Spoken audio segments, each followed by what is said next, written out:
அஸ்ஸலாமு அலைக்கும் வியூவர்ஸ், எல்லாரும் எப்படி இருக்கீங்க? வெல்கம் டு மை சேனல் ஷெனஃப் கிரியேஷன். இன்றைக்கி நம்ம சேனலில் பார்க்க போகிற ரெசிபி வந்து ஆட்டுக்கால் பாயா.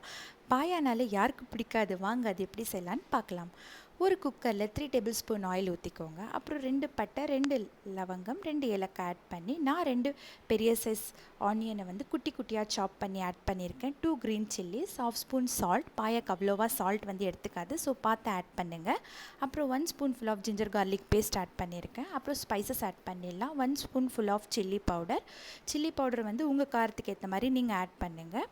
நான் வந்து 1.5 ஸ்பூன் ஆட் பண்ணியிருக்கேன். 1/2 ஸ்பூன் டர்மரிக் பவுடர், 2 ஸ்பூன் வந்து கொரியாண்டர் பவுடர் ஆட் பண்ணியிருக்கேன். அப்போது தான் டெக்ஸ்டர் நல்லாயிருக்கும், கிரேவி சூப்பராக இருக்கும் பார்க்கவே.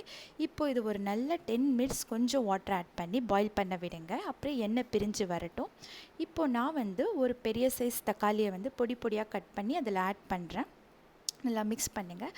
கோகோனட் பேஸ்ட் ஆட் பண்ணும், ஏன்னா கிரேவிக்கு கொஞ்சமாக கோகோனட், ஒரு முட்டி கோகோனட் எடுத்து நீங்கள் கிரைண்ட் பண்ணி வச்சுக்கோங்க. அப்புறம் 3 டொமேட்டோஸ் பேஸ்ட் வந்து இப்போ நம்ம கிரேவிக்காக இதை ஆட் பண்ணுறோம். நான் வந்து ஒரு கோட்டோட ஆட்டுக்கால் தான் இது நல்லா க்ளீன் பண்ணி வாங்கிட்டோம்.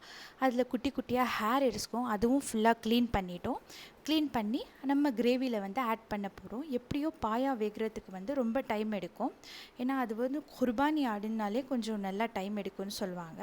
அதுக்கு நான் வந்து அந்த பாயாக்கு வேகிறதுக்கு வாட்டர் ஆட் பண்ணியிருக்கேன். இப்போ பாருங்கள், நல்லா வந்து வாட்டர் ஆட் பண்ணி இந்த அளவுக்கு இருக்கணும்.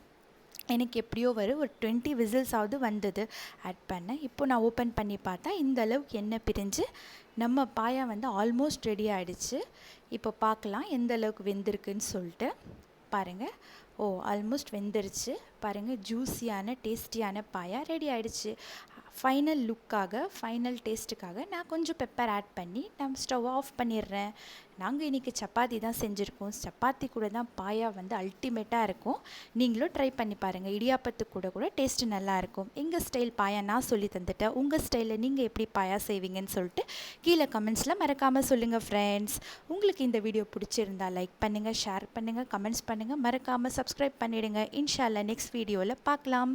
டாட்டா பாபாய், அஸ்ஸலாமு அலைக்கும்.